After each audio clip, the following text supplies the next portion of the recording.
Hello, persons! Ay, ang haba. So, ayan. Ito pala ang aming tatay. His name is Tatay Tingan. Hello, Tay. How are you? Ay, how are you? So, ano siya? Father siya ng aking mama. And, ipaprank namin siya dyan kasi nagpaparinig siya na sira na daw ang kanyang phone. So, sabi ni mama, bibilhan siya. Pero ipaprank namin. Ang una naming ibibigay sa kanya is keypad phone. So, sabi niya, feeling ko, alam niya na pinaprank namin siya. And, ayan, binubuksan niya na yung phone. Tawang-tawa siya. Tawang-tawa siya dyan dahil, ayun nga, keypad phone yung una niyang pagbukas.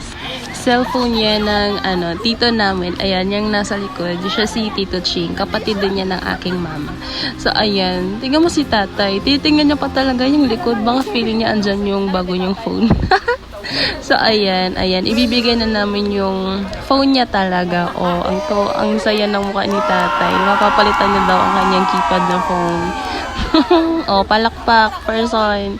May pagtagay pa yan. Red horse kayo dyan. Diba? Hindi mawawala ang red horse pag may okasyon.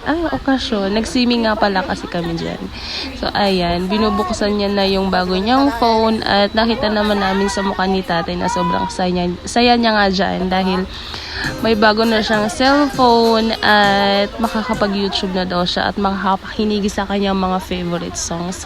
Favorite songs. At humingi na nga siya ng tulong dyan sa kanyang uniko iho. Uniko iho. Ayan. Binuksan na ni Tito Ching at ibinigay na sa kanya. Pinakita niya pa yung phone niya na keypad. So, ayan. Tuwang-tuwa si tatay. Natutuwa din kami at ayun, happy siya sa bago niyang phone. And thank you sa mama namin. Shout out to you, Mama Maribeth. Ayan. Masaya si tatay. May bago na siyang phone. Binigay sa akin dahil paano daw i-open.